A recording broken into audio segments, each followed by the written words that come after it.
മലയാളത്തിലെ ഇഷ്ടപ്പെട്ട 2 തീപ്പൊരി ഡയലോഗുകൾ പറയാമോ?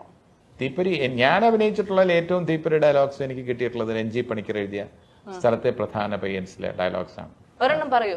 അത് ഒരുപാട് വേദികളിൽ പറഞ്ഞിട്ടുള്ളതാണ്. വളരെ മനോഹരമായി സംസാരിച്ചു എന്ന് മിസ്റ്റർ നമ്പ്യാർക്ക് തോന്നുന്നുണ്ടാവും. വള്ളി നിക്കറും സ്ലേറ്റുമായി നടക്കുന്ന കാലത്ത് പഴയ കോട്ട മൈതാനത്തിന്റെ മൈക്കിന്റെ ചുവട്ടിൽ ഞാൻ മണിക്കൂറുകളോളം കേട്ടു നിന്നിട്ടുണ്ട്. നിങ്ങളുടെ വെർബൽ ഡയറിയ, വാക്കുകളുടെ അജീർണം. അന്നത് കേട്ട് ഞാൻ ആവേശം കൊണ്ടിട്ടുണ്ട്. പക്ഷെ ഇന്നത് കേൾക്കുമ്പോൾ I M in the least bit enchanted. I feel like vomiting. I feel like vomiting on your face. Oh my God! കൈയടിക്കണം അല്ലേ? കഴിഞ്ഞ പടത്തിന്റെ ഡയലോഗ് വെച്ച ഇപ്പോഴും ഞാൻ ടെൻഷൻ അടിച്ചിരിക്കുന്നല്ലേ. ഓക്കെ, അങ്ങനെയാണെങ്കിൽ അർജുനോട് അടുത്തത്, ജീവിതത്തിൽ ഒരു തീപ്പൊരി മാറിയ സിറ്റുവേഷൻ എപ്പോഴാണ് ഉണ്ടായത്? തീപ്പൊരി പാറിയത് രോമാഞ്ചം റിലീസിന് ശേഷം. മറ്റേ ഷിയാൻ വിക്രം അവര് കണ്ടിട്ടില്ലെന്ന് എനിക്കറിയില്ല. പക്ഷെ അവര് പടത്തിന്റെ പാക്കപ്പിന് ഈ ആക്ഷൻ എല്ലാവരും ചെയ്തിട്ട് അപ്പൊ അതും പിന്നെ മറ്റേ IPL എല്ലാവരും അതൊരു ഭാഗ്യം, ഭയങ്കര ഒരു പ്രൗഡ് ഫീലിംഗ് ആണ്.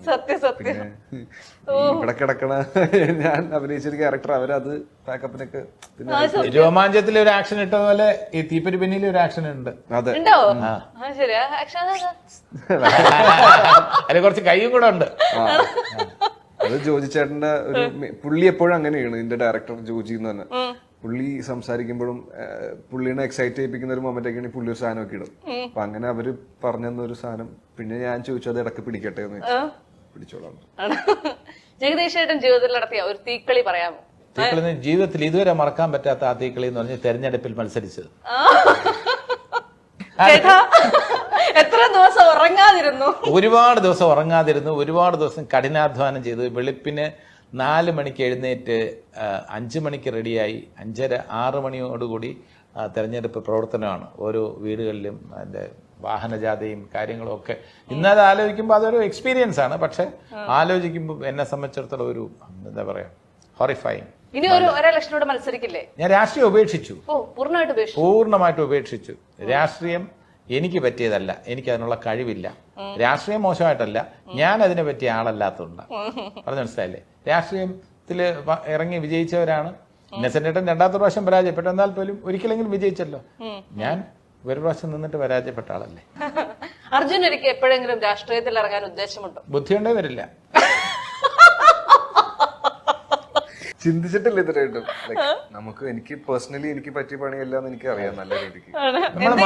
മമ്മൂക്കയെ മോഹൻലാലിനെയൊക്കെ കണ്ടുപിടിക്കുക. മമ്മൂക്ക കണ്ടിട്ടില്ലേ തെരഞ്ഞെടുപ്പിന് 3 സ്ഥാനാർത്ഥികൾ 3 പാർട്ടിയുടെ BJPയുടെ ആള് വരുമ്പോഴും നമ്മുടെ ആളാണ്, ഓൾ ദി ബെസ്റ്റ് പറഞ്ഞു. അടുത്ത് കോൺഗ്രസ് ഓൾ ദി ബെസ്റ്റ്. അടുത്ത് CPMന്റെ ഓൾ ദി ബെസ്റ്റ്.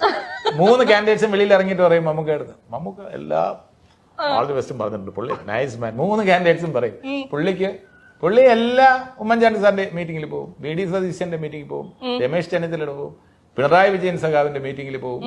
പുള്ളി LK അദ്വാനി സാറിന്റെ പുസ്തക പ്രകാശനം നിർവഹിച്ചത് മമ്മൂക്കയാണ്. അപ്പൊ ഏതെങ്കിലും പാർട്ടിയിൽ അദ്ദേഹത്തിന് ഒതുക്കാൻ പറ്റുമോ? എന്നാൽ എല്ലാ പാർട്ടിക്കാരുമായിട്ടും പുള്ളി അടുപ്പത്തിലാണ്.